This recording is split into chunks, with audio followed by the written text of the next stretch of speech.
Hello boys and girls. In the previous video, we have seen, we have learned two stanzas of Hope is the Thing with Feathers. Right? Now, first of all, I would read those two stanzas again and then we shall go ahead and finish the last stanza. Okay? Open your books on page number 15. Now I start reading again. You listen carefully. तुम्हाला ही कविता सुंदर वाचून दाखवता आलीच पाहिजे. नव्हे, माझं तर असं मत आहे, प्रत्येक ओळीच्या कवितेच्या चार ओळी पाठ पाहिजे, तो खरा विद्यार्थी. Now look into your books and listen. Hope is the thing with feathers that perches in the soul and sing the tune without the words and never stops at all. And sweetest in the gale is heard, and sore must be the storm that could abash the little bird that kept so many warm. Now, today we have to see the third stanza, so I start reading. I have heard it in the chillest land. The poetess says, I have heard it. मी त्याला ऐकलं आहे. I have heard it. मी त्याला ऐकलं आहे. In the chillest land. तुमच्या वहीमध्ये chillest land या फ्रेजचा अर्थ लिहून घ्या. Take down the phrase chillest land. Toughest time, toughest. T-O-U-G-H-T-E-S. T-O-U-G-H-E-S-T. Toughest times in life.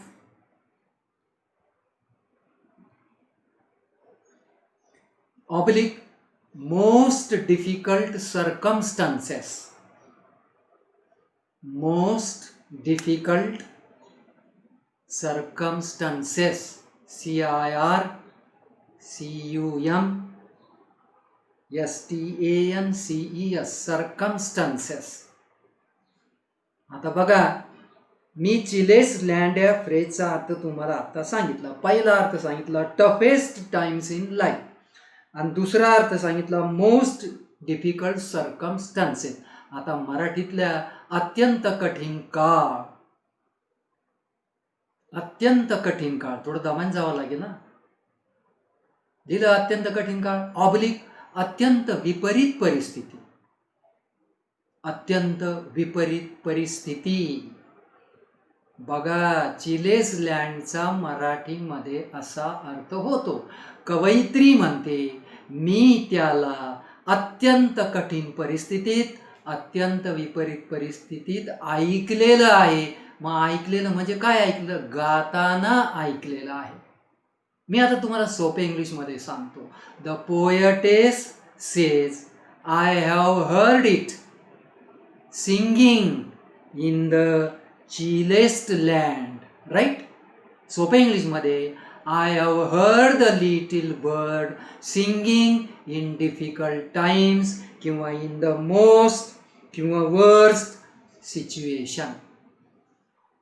अत्यंत विपरीत कठीण परिस्थितीत मी त्याला गाताना पाहिलेलं आहे. Second line, and on the strangest sea. नुसतं एकच नाही तर ऑन द स्ट्रेंजेस्ट सी, अज्ञात अशा समुद्रावर सुद्धा तिने या पक्ष्याला गाताना पाहिलेलं आहे. बरोबर? मग आता जर मी तुम्हाला विचारलं, where has the poetess seen the little bird singing? Right? कवयित्रीने या पक्ष्याला, छोट्या पक्षाला आलं तरी उत्तर तेच, आशारूपी पक्षाला आलं तरी उत्तर तेच, फरक पडणार नाही. हा पॉईंट तुम्ही लक्षात घेतला पाहिजे. सर, गणित म्हणतं द लिटिल बर्ड, गरीब म्हणतात हो बर्ड बाबांनो, ते रूपक आहे, दोन्हीचा अर्थ एकच आहे. मग कवयित्रीने या पक्षाला कोठे गाताना पाहिले तर शॉर्टमध्ये उत्तर पहिलं, in the chillest land and on the strangest sea. Right. Stranger शब्द तुम्हाला माहिती आहे, अपरिचित माणूस. मग इथं त्याचा सुपरलेटिव्ह फॉर्म आला ना, स्ट्रेंज, स्ट्रेंजर, स्ट्रेंजेस्ट. विचित्र, त्यापेक्षा विचित्र, सर्वात विचित्र. मग अज्ञात समुद्रावर सुद्धा तिने त्याला गाताना पाहिलेले आहे. सेकंड लाईन, येट म्हणजे तरी देखील किंवा असं असताना देखील. नेवर कधीच नाही. इन एक्स्ट्रीमिटी.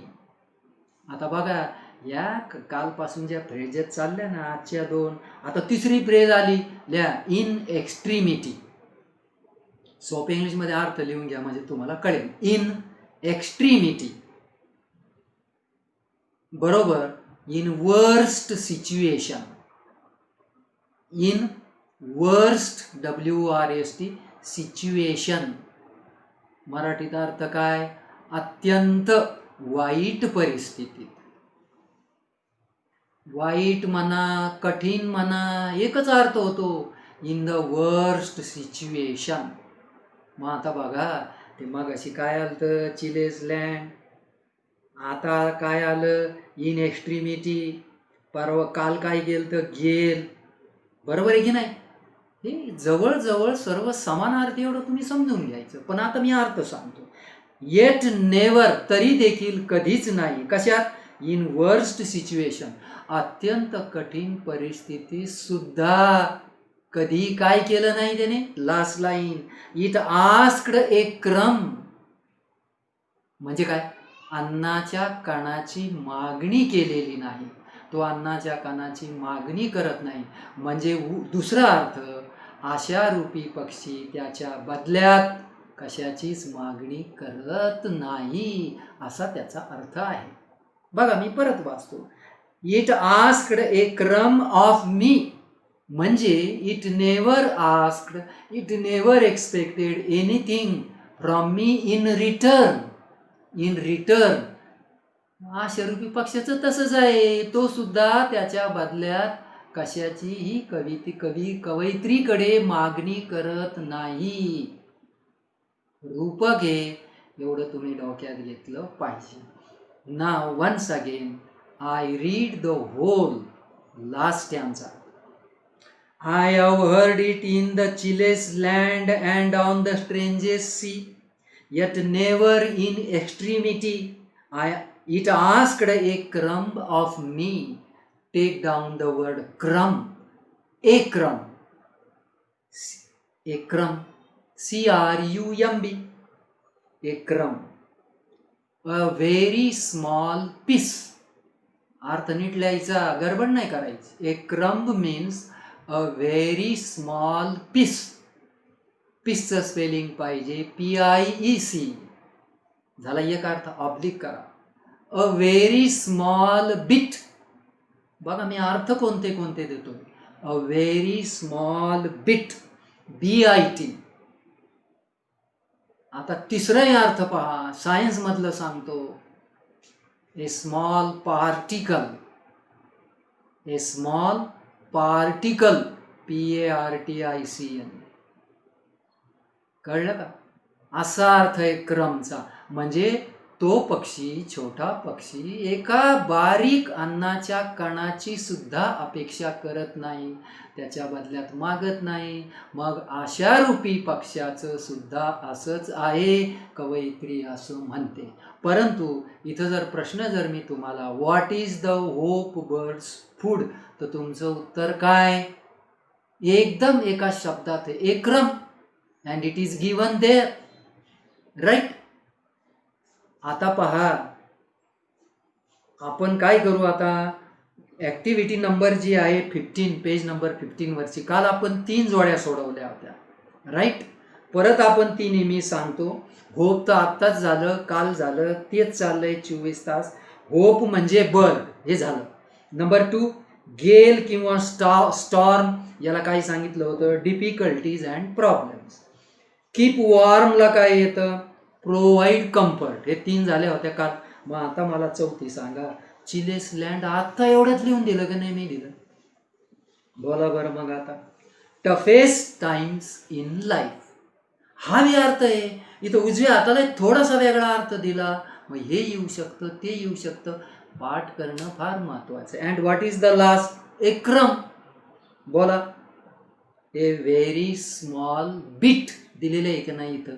मग एखादा चाणाक्ष विद्यार्थी काय करेल तुम्हाला सांगू का, सर मी या जोड्या चांगल्या करून ठेवल्या. सगळी जरी कविता टाकली ना प्रश्नपत्रिकेत, या जोड्या 2 मार्काला.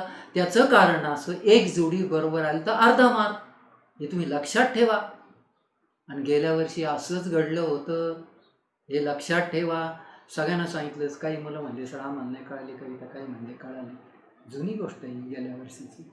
पण जे सांगितलं ते केलं, पैकीच्या पैकी मार्क. आणि गंमत अशी, सगळ्याच शाळांच्या प्रश्नपत्रिकेत ह्याच जोड्या आल्या होत्या.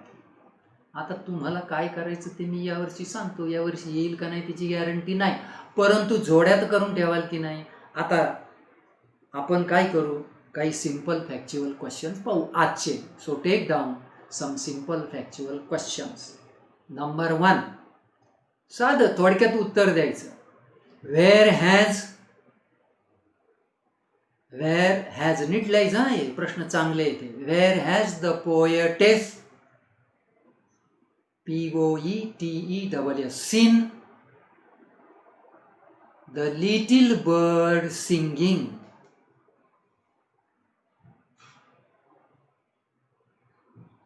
सिंगिंग अर्थ कळतो. कवयित्रीने छोट्या पक्षाला कोठे गाताना पाहिले आहे.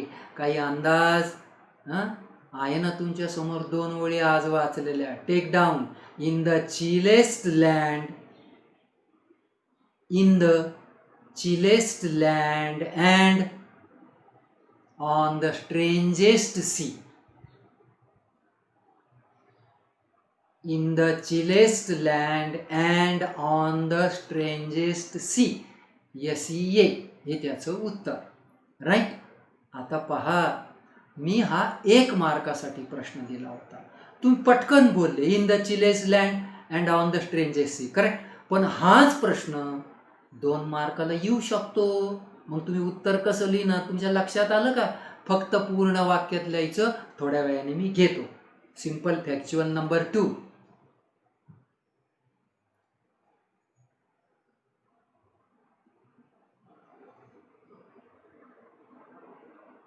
What is the hope bird's food? What is the hope bird's apostrophe food question mark? मला सांगा, मी माझ्या मनाने हा प्रश्न टाकला वर्तमान काळात. राईट. अशा रूपी पक्षाचं अन्न कोणतं. काय रे उत्तर, एक क्रम. कंसात लिहायचं आहे small piece of bread. Right. पण मला जरा 1 मिनिट तुम्ही थांबा. उजव्या बाजूला खाली पहा बरं, मोठा प्रश्न आहे का नाही. एक बघा, थिंक डिस्कस अँड आन्सरमध्ये काय अर्धा प्रश्न काय, what would be the hope bird's food. आणि मी काय विचारलं, what is the hope bird's food. अर्थ त्याचंही उत्तर वेगळं नाही, याचं उत्तर वेगळं नाही, पण त्याला पुढं आणखी प्रश्न टाकून तो 2 मार्काचा तयार केला. मग 1 मार्काला हा एवढाच येऊ शकतो. मग काय उत्तर लिहा, एक क्रम. CRUMB. कंसात ब्रॅकेटमध्ये a small piece of bread. A small piece PIECE of bread. तिसरा एखादा विद्यार्थी ऑब्लिक करून लिहे स्मॉल पार्टिकल. याच्यात कोणतंच चुकीचं नाही, बारीक अन्नाचा कण. Right. So these are the only 2 simple factual questions for today. Right. आता मी एका साध्या प्रश्नाकडे येतो. प्रश्न लिहून घ्या. Find out the rhyming pairs RHYMING.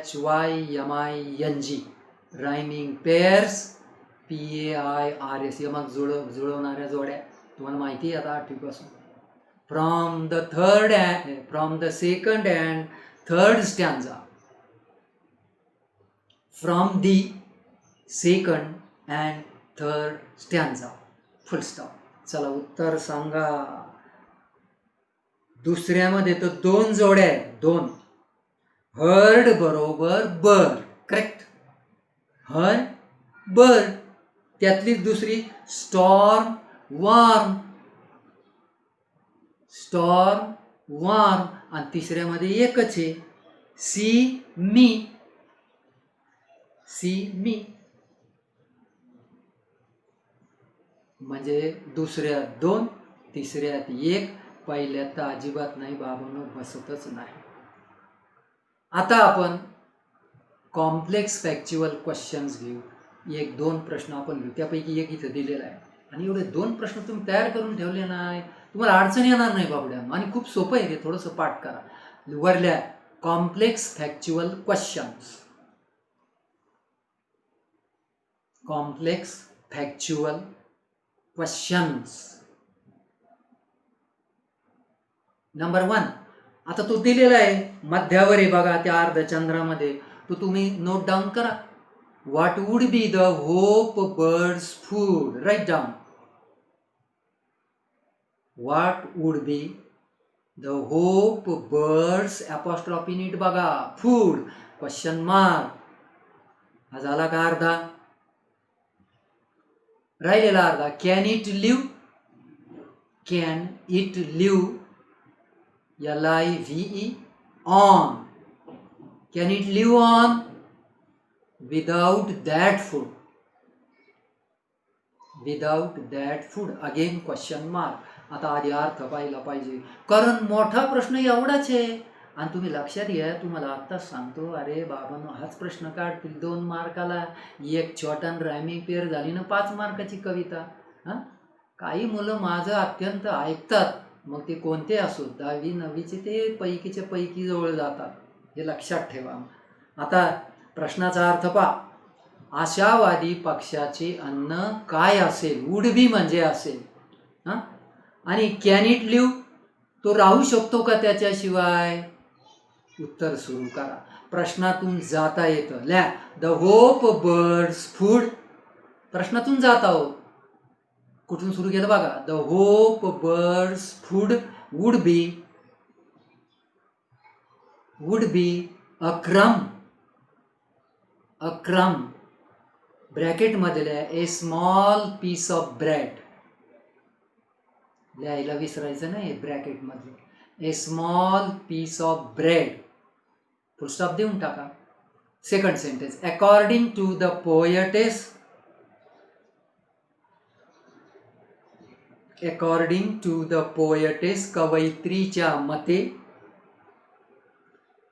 The hope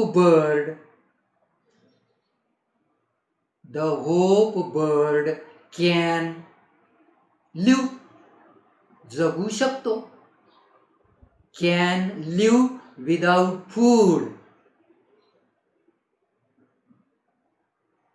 can live without food even in. हे पुढचं जोडायचं, हेट सोडायचं नाही. खरं तर उत्तर इथंच पूर्ण झालं, पण पुढचं लिहिलं फार चांगलं. Even in extreme weather. In extreme, EXTREME. Extreme weather, WEATHER. Weather conditions. Weather conditions, CONDITIONS. and conditions and unknown, UNKNOWN. unknown, अज्ञात. land oblique sea. Land oblique sea. Check करा, जर एखादा शब्द हुकला तर उत्तर उपयोगाचं नाही. The hope bird's food would be a crumb, a small piece of bread. According to the poetess, the hope bird can live without food even in extreme weather conditions and unknown land or sea. Take down another question. Where has the poet seen? मगाचाच फक्त मी त्याला याच्यात आणतो. Where has the poet seen the hope bird singing? The hope bird singing question mark. आता मागा सांगितलं hope bird ऐवजी little bird आलं तरी उत्तर तेच. आता फक्त कंप्लीट सेंटेन्स मध्ये लिहायचं. मागाशी मी घेतलं का नाहीये simple factual. Start. The poetess has seen. The poetess has seen the hope bird singing. गाताना पाहिलं आहे. The hope bird singing. आणि मागाचं जोडावर आता इन द चिलेस्ट लँड. झालं ना मोठं उत्तर तयार. पण जायचं कसं हे शिका. In the chillest land and on the strangest sea. And on the strangest sea. SEA. उत्तर संपलं. I think this is enough for this video. Tomorrow we shall discuss the remaining activities. Right? काय जे राहिले काही activities. पण माझ्या मते जे परीक्षेला येणार ना बाबा ते सगळं संपलेलं आहे. Okay, we shall continue tomorrow.